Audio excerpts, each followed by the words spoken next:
السلام علیکم، آپ دیکھ رہے ہیں ویژن پوائنٹ اور میں ہوں سارا خان۔ ناظرین، غیر معمولی حالات میں اقوام غیر معمولی فیصلے کرتی ہیں۔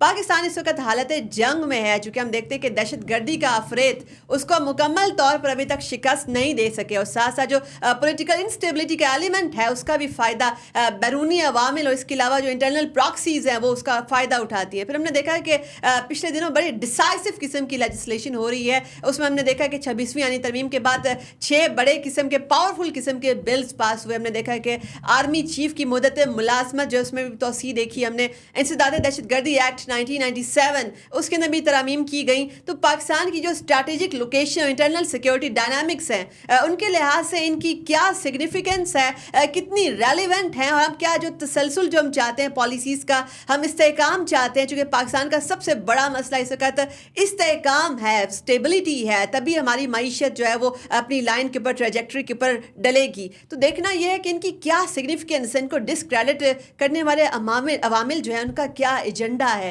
ان تمام چیزوں کے اوپر گفتگو کرنے کے لیے میرے ساتھ موجود ہیں سینئر صحافی اور تجزیہ نگار احمد قریشی صاحب۔ آپ کے وقت کا بہت بہت شکریہ۔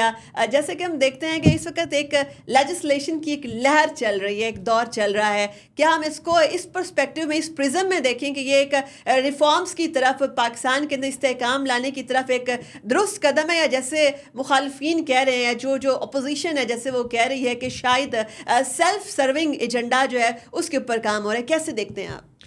بالکل سارا، بہت شکریہ آپ کا ایک تو، اور آپ کی ویژن پوائنٹ ٹیم کا یہاں پہ۔ It's good to be here and good to see you. Same here. ایک وقت میں ہم کولیگز بھی رہے ہیں شاید سرکاری میڈیا کے اوپر۔ بالکل۔ So it's good to see you again here. It's an honour for us to you have to have you here. Thank you very much, it's like wise.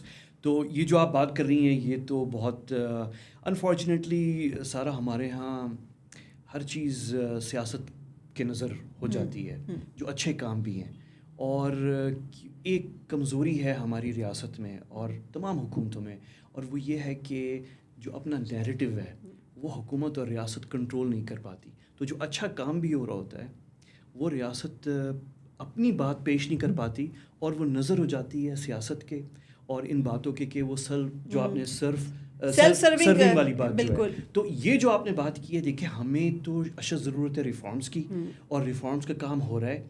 کیا ہم کوئی یہ سوال اٹھا سکتا ہے جو آپ کو بھی سن رہا ہوگا کہ کیا ہم پھر سوال نہ اٹھائیں کہ کوئی سیلف سرونگ کام بھی ہو رہا ہے، اپنے فائدے کے لیے کوئی چیز قانون سازی ہو رہی ہے؟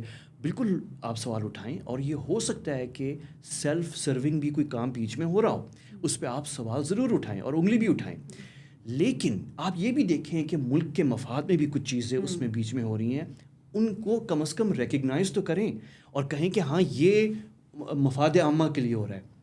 تو اس لیے میں جو ہوں اس بات سے مطمئن ہوں کہ بالکل جو اس وقت ارباب اختیار ہیں، جو گورنمنٹ میں لوگ ہیں، جو اقتدار میں ہیں، ان کو جو چیزیں نظر آ رہی ہیں، وہ کیا آپ یہ سوال پوچھ سکتی ہیں کہ کیا وہ تمام وہ چیزیں ریفارمز جن کی ہمیں ضرورت ہے وہ کر رہے ہیں؟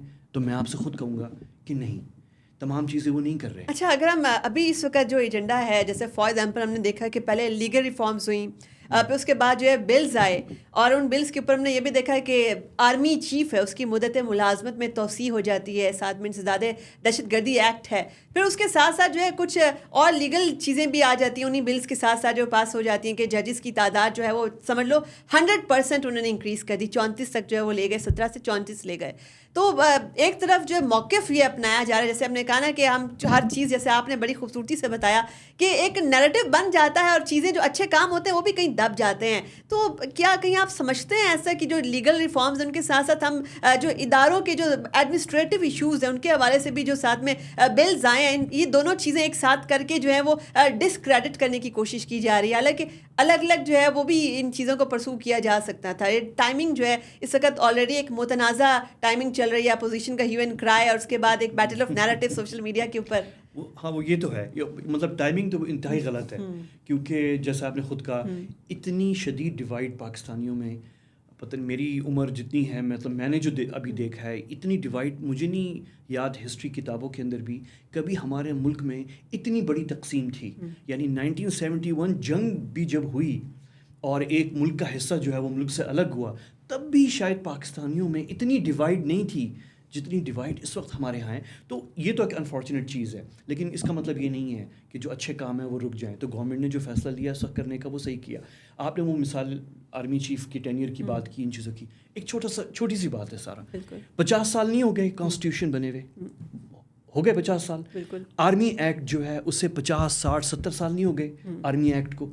تو چیزیں، ہم ایک متحرک قوم ہیں، ہم ایک وائبرنٹ قوم ہے، روبسٹ قوم ہے. تو تبدیلی وقت کے ساتھ ساتھ ہمیں بھی تو اپنے قانون تبدیل کرنے چاہیے. تو اگر اس وقت ضرورت ہے، اگر نظر آ رہا ہے کہ ججز کی تعداد بڑھائی جائے تو اس میں کیا حرج ہے؟ اگر آرمی چیف کی ٹینیور میں تبدیلی لائی جائے تو اس میں کیا حرج ہے؟ تو یہ اس طرح کی چیز، اور جو کانسٹیٹیوشن میں جو بھی ریفارمز ابھی لانے کی کوشش کی جا رہی ہے اور ابھی آگے چل کے لائی بھی آپ نے جائے. بڑی خوبصورتی سے ایلیبریٹ کیا کہ وقت کے تقاضوں کے ساتھ چونکہ چیلنجز بھی ان کی نوعیت ڈفرینٹ ہو جاتی ہے، تو آپ کو چیزوں میں جو ہے آپ کے جو قوانین ہیں ان کے اندر تبدیلی لانی پڑتی ہے، ایڈمنسٹریٹو ایشوز جو ہیں ان کو سالو کرنا پڑتا ہے. ایک اور چیز بڑی اہم بات ہے، پاکستان کی اسٹریٹجک لوکیشن اور اس کے لحاظ سے جو بیرونی عوامل پاکستان کے انٹرنل سیکیورٹی کے اوپر اثر انداز ہو رہے ہیں. ہم یہ بھی دیکھتے ہیں کہ سی پیک کو درپیش چیلنجز، ہم نے بلوچستان کی سچویشن دیکھی ہے، وہاں پر ایک دم جو ہے BLA اس کا جو بڑا خوفناک قسم کا کم بیک ہوا ہے کہ بڑی وہ لیتھل قسم کی فورس کے ساتھ جو ہے وہ وہاں پر جو ہے حملے وغیرہ کر رہی ہے، دہشت گردی. KPK سے آپ دیکھتے ہیں کہ PTM کی فارم کے اندر ایک اینٹی اسٹیٹ ایجنڈا کے اوپر کام ہو رہا ہے. ہم نے یہ تمام عوامل دیکھے، ساتھ میں ہم نے پولیٹیکل انسٹیبلٹی کا بھی ایک ایلیمنٹ دیکھا کہ جس کو فورن کانسپریسیز کے ذریعے سے ایک فورن ہینڈ بھی اس کے پیچھے نظر آتا ہے. آپ کیا سمجھتے ہیں کہ ان تمام کانٹیکس کے اندر آرمی چیف کی مدت ملازمت بڑھانا، ایک پالیسیز کے تسلسل کی جانب جانا، اس کی سگنیفیکنس کیا ہے، کیا امپیکٹ ہوگا؟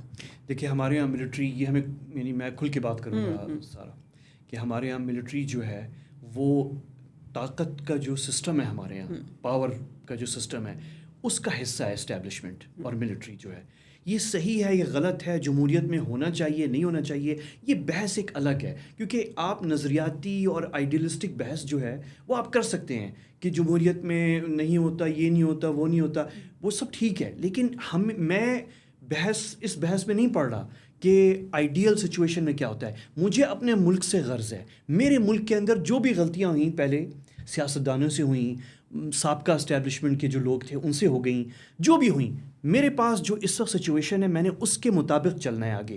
جو اس وقت سچویشن ہے وہ یہ ہے کہ ملٹری اور اسٹیبلشمنٹ کا پاکستان کے سیاسی نظام میں کردار ہے اور یہ کردار رہے گا، اور ہمیں اس کردار کو منظم کرنے کی ضرورت ہے. اس میں کوئی حرج نہیں ہے.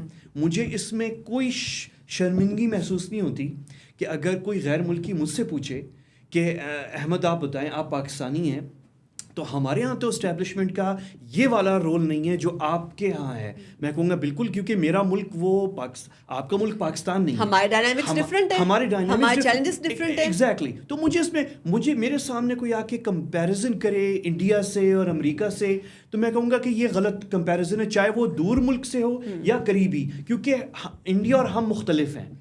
کچھ چیزیں مشترکہ جغرافیائی اور تاریخ کے حوالے سے ہو سکتی ہیں، لیکن ہم دو مختلف ملک ہیں اور دو مختلف قومیں ہیں. ہمارے نیبرز ہیں، ہم سارے نیبرز کا احترام. اچھا، ایک بڑی اہم بات آپ نے کہی کہ ہمارا جو کمپیریزن ہے کہ دنیا کے ممالک کے ساتھ نہیں کر سکتے، ہمارے اپنے ڈائنامکس ہیں. اگر دنیا کی جو سب سے بڑی ڈیموکریسی امریکہ کی بات کی جائے، اس وقت وہاں پہ پریزیڈینشیل الیکشنز ہوئے اور ڈونلڈ ٹرمپ ایک بہت بڑی ڈرامیٹک اور ڈیسائسو وکٹری کے ساتھ دوبارہ جو ہے وائٹ ہاؤس میں آ گئے ہیں.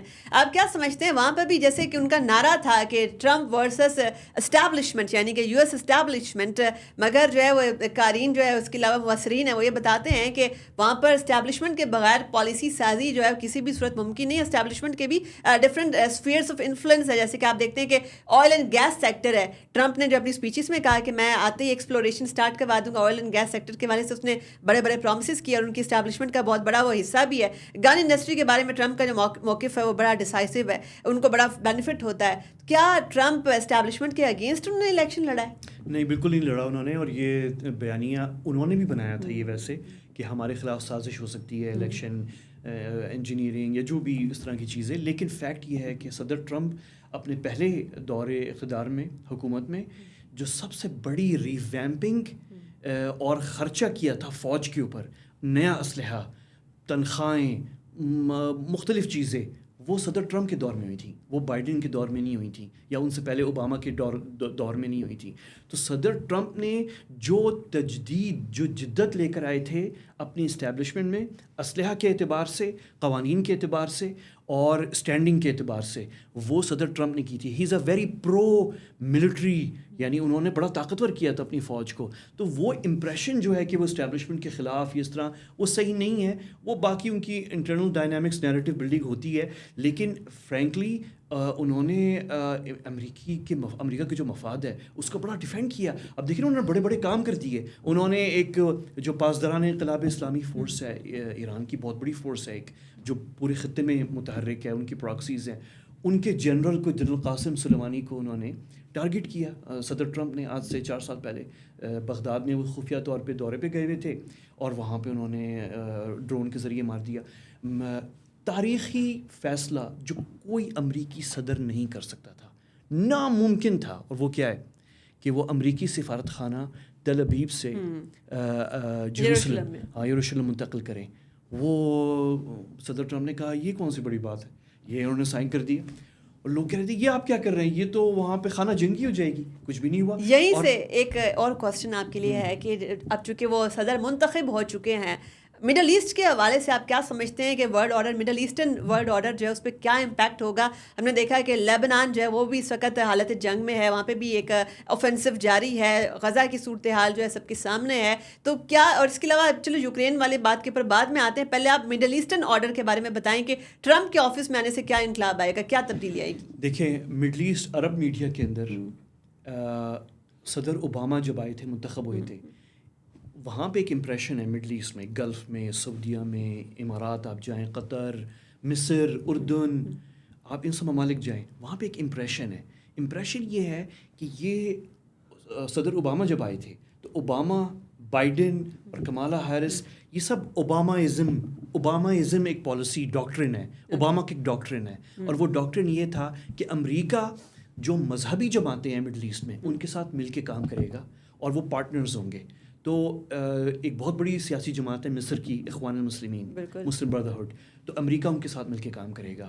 اور اس میں پھر یہ جو مذہبی جماعتیں ہیں, مسلح تنظیمیں ہیں, حماس, حزب اللہ, ایران کے اندر جو حکومت ہے وہ ایک مذہبی حکومت ہے, وہ یہ سب مل کے کام کریں گے. اور اس میں کوئی قباحت نہیں ہے امریکی مفادات کے پوائنٹ آف ویو سے. یہ جو دوسرے عرب ممالک ہیں جو ماڈرن ہونا چاہ رہے تھے, جو ینگ پرنسز, شہزادے, جو اپنے ملک کو تبدیل, سعودیہ میں آپ نے دیکھا تبدیلی بہت بڑی آئی ہے, قطر ہو گیا, بحرین بھی ہے, امارات بھی ہے, تو یہ جو چینج کرنا چاہ رہے تھے یہ کہہ رہے تھے کہ نہیں یہ پالیسی غلط ہے, تو ہم اوباماازم کے خلاف ہیں. وہ اس وقت خوش ہیں کہ صدر ٹرمپ منتخب ہوئے ہیں, کیونکہ صدر ٹرمپ نے ایک اور بھی سارا ایک تاریخی کام کیا, ابراہیم اکارڈز, ابراہیمی, جس کو عربی میں کہتے ہیں الاتفاقات الابراہیمیہ یا ابراہیمی معاہدے, اردو میں اگر ہم ٹرانسلیٹ کریں تو ابراہیمک اکارڈز, ابراہیمی معاہدے, کیونکہ وہ ابراہیمی جو 2 بڑے مذہب ہیں, خیر سب سے بڑا تو کرسچینٹی ہے, مسیحیت ہے, تعداد کے حساب سے دنیا میں سب سے بڑے وہ ہیں, لیکن اس کے بعد اسلام ہے, ہم دوسرے نمبر پہ آتے ہیں دنیا میں. اور تیسرا جو ابراہیمی مذہب ہے وہ یہودی ہیں, وہ بہت چھوٹے تعداد میں ہیں, بہت کم ہیں وہ. تو یہ جو کام صدر ٹرمپ نے کیا, ابراہیمی معاہدے, that was decisive in the history of Middle East. یہ کیوں ڈیسائسو تھا؟ اس لیے تھا کہ جو وزارت خارجہ ہے امریکہ کی, انہوں نے کہا تھا یہ ناممکنات ہیں. ہم 50 سال سے ہم نے جو آخری پیش رفت کی تھی وہ اس وقت کی تھی جب مصر کے صدر انور السادات جہاز میں القاہرہ سے اپنے جہاز میں بیٹھے تھے اور اڑ کر سیدھے وہ گئے جیروسلم, اور وہاں پہ انہوں نے اسرائیلی پارلیمنٹ میں خطاب کیا. اور وہ جتنی بڑی سرزمین تھی مصر کی جو قبضے میں تھی مصر اسرائیل کے, وہ اسرائیل نے واپس کی. ایکچولی اس میں ٹرمپ کی جو پرسنل ریلیشن شپ ڈیولپ کر کے کام کروانے کا جو اسٹائل ہے نا, بزنس اسٹائل, ٹرانزیکشنل اسٹائل, وہی وہ اس میں جو ہے سفارتی معاملات کے اندر بھی لے کر آتے ہیں. ایک اور بڑا اہم نقطہ, پاکستان کے اندر بڑی خوشیاں منائی جا رہی ہیں صدر ٹرمپ کے منتخب ہونے کے اوپر, اور یوں لگ رہا ہے جیسے پتہ نہیں کوئی لوکل الیکشن تھا, کسی لوکل کاؤنٹی کا الیکشن تھا جو وہ جیت گئے ہیں. اس طریقے سے سوشل میڈیا کے اوپر جو مبارکبادوں کا سلسلہ بھی جاری ہے, اور ایک خاص طبقے کی جو امیدیں ہیں ان کے چراغ جو ہیں گل ہو گئے ہیں, اور بلکہ بجھ گئے ہیں کہ وہ سمجھ رہے ہیں کہ شاید اس وقت یہ نظام جو ہے وہ پلٹ جائے گا. دوسری جانب ایک طبقہ جو ہے وہ بہت خوشیاں منا رہا ہے. یعنی کہ دونوں طرف پاکستان کا جو اس وقت پولیٹیکل ڈیوائڈ دونوں جانب ہے نا, ایک ریاکشن آیا ہے, بہت بڑا ریاکشن آیا. پاکستان کے حوالے سے آپ کیا دیکھتے ہیں؟ جو ٹرمپ ہے کیا وہ آتے ہی ایک فون کال لگائیں گے اور پاکستان کے عدالتی معاملات کے پس انداز ہوں گے؟ ہمیں سارا پاکستان میں شوق ہے مفروضے بنانے کا, پھر جو ہم نے خود بنایا ہوتا ہے, پھر ہم انہی مفروضوں کو بلیو کرتے ہیں اور انہی پہ پھر آگے اپنے تجزیے شروع کر دیتے ہیں. کوئی تعلق نہیں ہے ٹرمپ کے منتخب ہونے سے سابق وزیر اعظم کی رہائی کا. وہ ایک پارٹی نے ہمارے یہاں, وہ بیچارے مشکل میں تھے, انہوں نے اپنے لوگوں کو امید دینی تھی تاکہ لوگ وہ دور ہٹنا نہ شروع ہو جائیں کہ یار کہانی ختم ہو گئی ہے. تو انہوں نے کہانی بنائی کہ ہم جہاں لابینگ کر رہے ہیں امریکہ میں, وہاں پہ شاید اب صدر ٹرمپ جو ہے وہ آ جائیں گے. انہوں نے وہ تصویر نکالی 2019 کی جب سابق وزیر اعظم عمران خان صاحب وہاں گئے تھے واشنگٹن, تو اس کا انہوں نے بنا لیا مفروضہ کہ یہ بڑے اچھے دوست ہیں. اب حقیقت میں آپ کو بتاتا ہوں, حقیقت جو ہے وہ خوفناک ہے. حقیقت کیا ہے؟ حقیقت یہ ہے کہ صدر ٹرمپ نے ملاقات نہیں کرنی تھی پاکستان کے وزیر اعظم سے. تو پھر کیسے یہ ملاقات جس میں دیکھتے ہیں کہ بڑا گرم جوشی کے ساتھ وہ استقبال ہوتا ہے سابقہ پرائم منسٹر کا, اس کے بعد جو ہے وہ ان کی اہلیہ جو ان کے ساتھ بھی ان کا ایک گروپ فوٹو ایک آتا ہے, اور بڑی ڈیٹیل اور بڑی کینڈیڈ قسم کی ڈسکشن ہوتی ہے, کشمیر کا بھی ذکر ہوتا ہے. پھر اس کے بعد یہ سب کیسے مٹیریلائز ہوا؟ جی وہ اس لیے مٹیریلائز ہوا کہ اس وقت جو ہمارے دوست ہیں سعودیہ میں اور ہمارے جو دوست ہیں امارات میں, وہاں پہ انہوں نے اپنا اثر و رسوخ استعمال کیا. اچھا. اور انہوں نے صدر ٹرمپ سے, ان کی بڑی اچھی قریبی تعلقات ہیں. آپ کو پتہ ہے کہ جیسے صدر ٹرمپ منتخب ہوئے تھے پہلی دفعہ, تو پہلا ان کا جو انٹرنیشنل ٹرپ تھا وہ کہاں تھا؟ پہلا ان کا انٹرنیشنل ٹرپ تھا سعودیہ.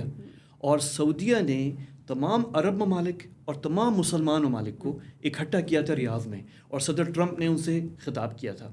تو انہوں نے اپنا اثر و رسوخ استعمال کیا. یہ آپ نے جو ایک پیچھے ایک سفارتی ایفرٹ بتائی کہ اس کے بعد یہ ملاقات مٹیریلائز ہوئی, ابھی بھی ایک تاثر ہے لائک کیا سرائیوں والی مفروضوں والی بات ہی ہو گئی کہ شاید جو ہے وہ ٹرمپ صاحب جو ہے اس کا دوبارہ پریزیڈنسی میں آ گئے, ایم بی ایس بڑے طاقتور ہو جائیں گے, تو شاید وہ چونکہ سعودی عربیہ جو ہے وہ اپنے آپ کو as a leader of Muslim world بھی کنسیڈر کرتا ہے, تو یہ بھی کیا سرائیاں ہو رہی ہیں کہ شاید ٹرمپ یہ رول پاکستان کے حوالے سے جو پاکستان کے اندرونی سیاسی معاملات ہیں ایم بی ایس کے ذریعے سے انفلوئنس کرنے کی کوشش کریں. سابق وزیر اعظم عمران خان صاحب نے بہت ڈس اپوائنٹ کیا تھا صدر ٹرمپ کو. جب وہ جولائی 2019 میں صدر ٹرمپ سے مل کے واپس پاکستان آئے, تو 2019 یہ جولائی کی بات ہے. اچھا. آخر میں 2019 دسمبر اور 2020 جب شروع ہوا تو آپ کو پتہ صدر ٹرمپ جو ہے وہ ابراہیمی معاہدے کر رہے تھے, اور وہ سعودیہ کو, امارات کو, بحرین کو, مراکش کو اور اسرائیل کو ایک ٹیبل پہ بٹھا رہے تھے. ہم نے کیا کیا؟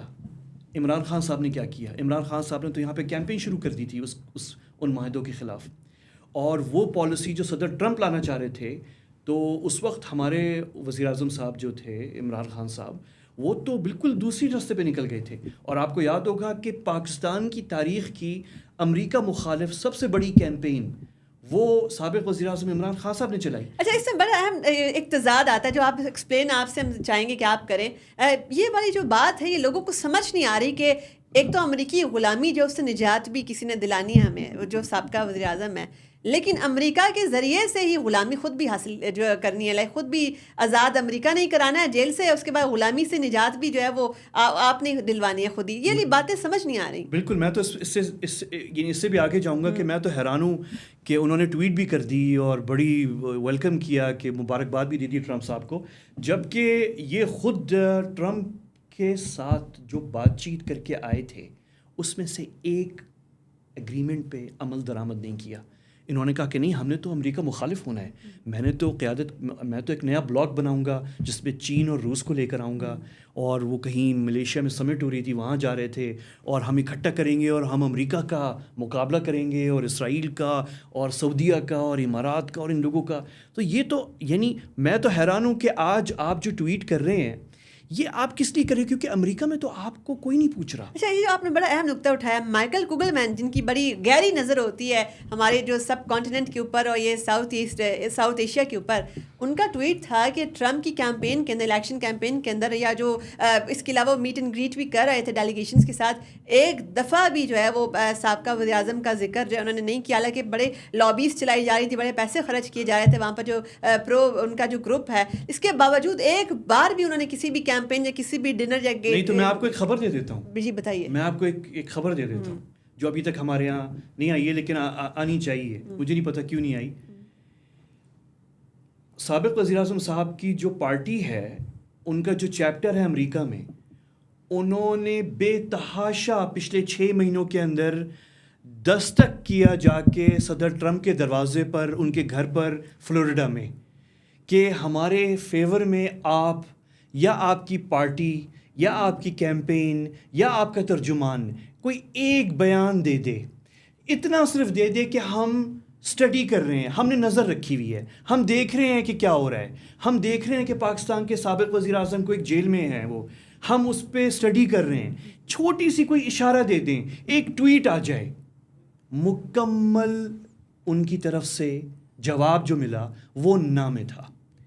اور جتنی بھی ٹیم تھی سابق وزیر اعظم صاحب کی, جو ٹیم ہے امریکہ میں بیٹھی ہوئی, انہوں نے اس میں کئی لوگ ہیں, آپ کو پتہ ہے کئی لوگ ہیں اس کے اندر, انہوں نے اپنی تمام کنیکشنز, اس میں کچھ پیسے والے پاکستانی امریکنز بھی ہیں جو ڈونیشن دیتے ہیں, انہوں نے کہا ہم ڈونیشن دے دیتے ہیں کیمپین کو. ایکچولی اس میں ایک اور بڑی اہم بات ہے جو آپ بتا رہے ہیں نا, وہ اس بات سے جو ہے آپ کا موقف جو ہے, اس سے اس کی کریڈیبلٹی, اوتھینٹسٹی جو ہے مزید واضح ہو جاتی ہے کہ ہیومن رائٹس واچ وہ یہ کہہ رہا ہے کہ ڈونلڈ ٹرمپ کے دوبارہ وائٹ ہاؤس میں آنے سے انسانی حقوق کی جو خلاف ورزیاں ہیں دنیا بھر کے اندر, نہ صرف امریکہ کے اندر, دنیا بھر کے اندر ہونے کا خدشہ موجود ہے. تو وہ پاکستانی کیس, جو پاکستان کا یہ انٹرنل جو معاملہ, جو سیاست میں جو کچھ ہو رہا ہے, اس کو ہیومن رائٹس بیسس کے اوپر وہ کیسے ریزالو کر سکتے ہیں؟ تو ان کی نہیں, وہ بالکل, ایک تو آپ نے بہت اچھی, ہاں یہ آپ نے کمپیریزن بہت اچھا کیا کہ ایک تو وہ اس لیے بھی نہیں کریں گے کہ ان کا انٹرسٹ نہیں ہے اس میں, نمبر 1.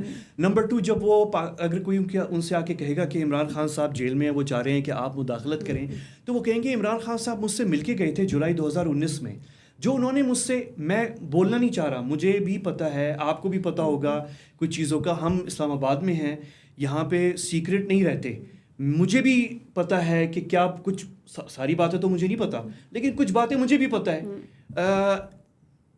ٹرمپ صاحب کو معلوم ہے کہ عمران خان صاحب جو ان سے معاہدے کر کے یا جو بھی ایگریمنٹ کر کے گئے تھے اس پہ عمل درآمد کیا نہیں کیا, تو کچھ چیزوں پہ عمل درآمد نہیں کیا. اگر اس وقت کوئی صدر ٹرمپ کے پاس جاتا ہے اور کہتا ہے کہ صدر صاحب آپ ذرا تھوڑی سی اس طرف بھی توجہ دیں, جو پاکستان کے ایک سابق وزیر اعظم ہے, وہ چاہ رہے ہیں کہ آپ تھوڑا سا, وہ کہیں گے میں کیوں مداخلت کروں جب یہ مجھ سے مل کے گئے تھے, جو انہوں نے مجھ سے باتیں کی تھی اس پہ انہوں نے عمل درآمد کیا. پھر صدر ٹرمپ بڑے پیٹریوٹک ہیں, امریکہ پہ ان کا بڑا فخر ہے, بڑا پرائڈ ہے. مجھے بتائیں پاکستان میں کون وہ واحد سیاستدان ہے جس نے 2 سال کے اندر شدید امریکہ مخالف جذبات بھڑکائے؟ وہ کون تھا؟ نہ وہ مولانا فضل الرحمان صاحب تھے, نہ وہ صدر زرداری صاحب تھے, نہ وہ شہباز شریف صاحب یا نواز شریف صاحب تھے. پاکستان کی کوئی مذہبی جماعت بھی نہیں ہے جس نے امریکہ مخالف جذبات بھڑکائے ہوں. وہ کس نے کیے تھے؟ وہ انہوں نے ہی کیے تھے جو اس وقت مبارکباد کی ٹویٹ کر رہے ہیں. اب ایک کوئک آپ کی جو ہے کمنٹری اس کے اوپر چاہیے کہ اس ایشو کو پھر ہم وائنڈ اپ کرتے ہیں آج کا سیشن. یہ بتائیے کہ جو موجودہ حکومت ہے, حکومت پاکستان, اس کے ساتھ جو ٹرمپ پریزیڈنسی ہے, کیا سابقہ وزیر اعظم کے لیے اپنے تعلقات خراب کر سکتی ہے؟ اس کا کوئی بھی آپ کو چانس نظر آتا ہے کہ وہ ان کے ساتھ جو ہے وہ ان پہ دباؤ ڈال کے پریشرائز کر کے جو ہے وہ کیا لڑ سکتی ہے خان صاحب کے لیے؟ ایسا کی پاسبلٹی آپ کو نظر آتی ہے؟ مجھے آنیسٹلی اسپیکنگ, یعنی میں بالکل نیوٹرل ہو کے, میں نیوٹرل تو نہیں ہوں, میرے اپنے بڑے اسٹرانگ اوپینینز ہیں, لیکن میں اگر تھوڑی دیر کے لیے بالکل نیوٹرل ہو جاؤں اور تجزیہ کروں کہ چانسز اور امکانات کیا ہیں, تو مجھے کوئی چانس نظر نہیں آ رہا بالکل کہ کوئی مداخلت ہوگی. الٹا میں آپ سے یہ کہوں گا کہ صدر Trump is a friend of Pakistan. انہوں نے شروع میں بھی جب وہ صدر بنے تھے فرسٹ ٹائم تو جو چند پہلے ممالک تھے جن کے صدور کو انہوں نے فون کر کے مبارکباد یعنی ٹیلی فون پہ بات کی تو وہ ان میں پاکستان شامل تھا. اور اس وقت نواز شریف صاحب وزیر اعظم تھے پاکستان کے, اور ان کو اور وہ پاکستانیوں کو پسند کرتے ہیں. تو ہمارے لیے پاکستان کی جو موجودہ حکومت ہے ان کے لیے بہترین موقع ہے اس وقت امریکہ کے ساتھ تعلقات نئی یعنی اس جہتوں پہ لے جانے کا, اور ہمیں بالکل پریشان نہیں ہونا چاہیے. میں تو کہوں گا کہ ہمارے گورنمنٹ کے جو لوگ ہیں جو ترجمان ہیں وہ اس بحث سے نکلیں. یہ تو آپ کو فضول میں الجھایا جا رہا ہے ایک پارٹی کی طرف سے. وہ اپنے بیس کو لوگ کیونکہ وہ بیزار ہو چکی ہیں, کہانی کہاں لمبی کھنچ چکی ہے, جیل میں پڑے ہوئے ہیں, نکل نہیں رہے ہیں, کچھ ہو نہیں رہا ہے, ڈیل نہیں ہو رہی ہے, تو لوگ ان کو ایک قریب لانے کے لیے, ان کو انٹرسٹڈ رکھنے کے لیے کہانیاں ڈالی جاتی ہیں کہ اوہو اب تو ٹرمپ آ رہا ہے, اب کچھ ہو جائے گا. Like this is all for public consumption and it has nothing to do with reality. Reality یہ ہے کہ صدر Trump is a very realistic person. وہ پسند نہیں کریں گے اس کے لیے کچھ کرنا جس نے پاکستان میں امریکہ مخالف جذبات بھڑکائے تھے.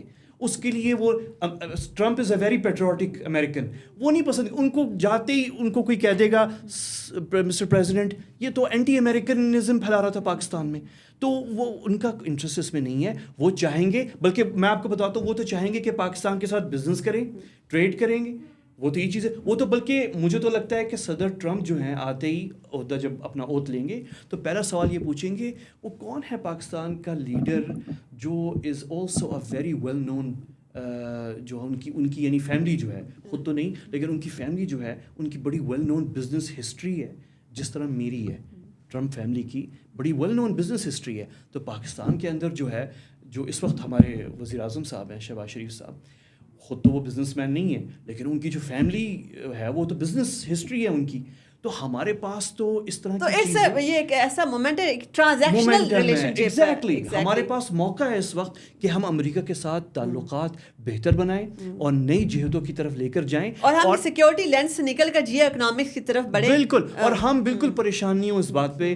یہ جو اندرونی ہمارے یہاں پروپیگنڈا چل رہا ہے کہ وہ پتہ نہیں, this is just battle of narratives and it has nothing to do with reality. ایسا کچھ نہیں ہے. مجھے تو ہنسی آتی ہے باتیں سن کر, یعنی کہ ہم دنیا کیا ڈسکس کر رہی ہے, اپنے فائدے دیکھ رہی ہے, اور ہمارے یہاں پھنسے ہوئے ہیں کہ نہیں وہ ایک پارٹی کی حمایت میں صدر ٹرمپ آ رہے ہیں. ایکچولی ہمارا مسئلہ یہی ہے کہ ہم اس وقت براڈر نیشنل انٹرسٹ میں سوچنے کی بجائے ہر معاملے کے اندر اپنی پیٹی پالیٹکس اور ایک اپنی ذاتی مفادات کو لے آتے ہیں. تو خیر آج کی نشست کے لیے آپ کا بہت بہت شکریہ. چونکہ ابھی ڈسکشن ہماری بہت لمبی ہونی تھی مگر وقت کی کمی کی باعث آپ کو دوبارہ زحمت دیں گے. بہت بہت شکریہ. جیسے کہ ہم نے دیکھا کہ بڑی ہماری جو ہے بدقسمتی ہے کہ ہم شخصیت پرستی میں لگ جاتے ہیں. مفادات جو ذاتی مفادات ہیں ان کو پریورٹی دیتے ہیں اور براڈر نیشنل انٹرسٹ. تو ابھی ہم نے یہ بھی دیکھا کہ امریکن پریزیڈنشل الیکشن کے اندر بھی ایک بہت بڑی سلور لائننگ ہے پاکستان کے اندر کہ ہم جو اپنا سیکیورٹی لینڈسکیپ جو سیکیورٹی پرزم ہے اس سے نکل کر ہم جیو اکنامکس کی طرف بڑھیں. ہم ایک جو ایسا صدر آیا جو کہ اس کی پریگمیٹک اپروچ ہے, اس کے ساتھ ہم جو ہے ٹریڈ کے معاملات, ہم اکانومی کے معاملات اٹھائیں. پاکستان کا بھی اس کا جو سب سے بڑا پاکستان کا ایکسپورٹ ڈیسٹینیشن ہے وہ بھی تو امریکہ ہے. تو ہمیں اس کو جو ہے ڈبل اور یہ 10 فولڈ کرنے کی طرف جانے کی طرف ضرورت ہے. تو اس وجہ سے اگر یہ ہم پیٹی معاملات جو ہیں پروپیگنڈا فیبریکیشن اور فیک نیوز کے اوپر یا اس طرف جو ہے اگر بڑے پبلک کنزمپشن کے میٹرز کے اوپر ہم نے صرف جو ہے ڈیبیٹ رکھی تو ہم جو کسی بھی جانب ہماری جو ڈائریکشن ہے وہ چینج نہیں ہوگی. آپ اپنے ارد گرد ممالک کو دیکھ لیں کہ وہ کس طریقے سے ان صدارتی انتخابات کو لے رہے ہیں اور کیسے کیسے اس موقع سے فائدہ اٹھانے کی طرف جو ہے سوچ رہے ہیں. ہمیں بھی اسی طرح سوچنا ہوگا. اپنی میزبان سارا خان کو دیجیے اجازت. اللہ حافظ.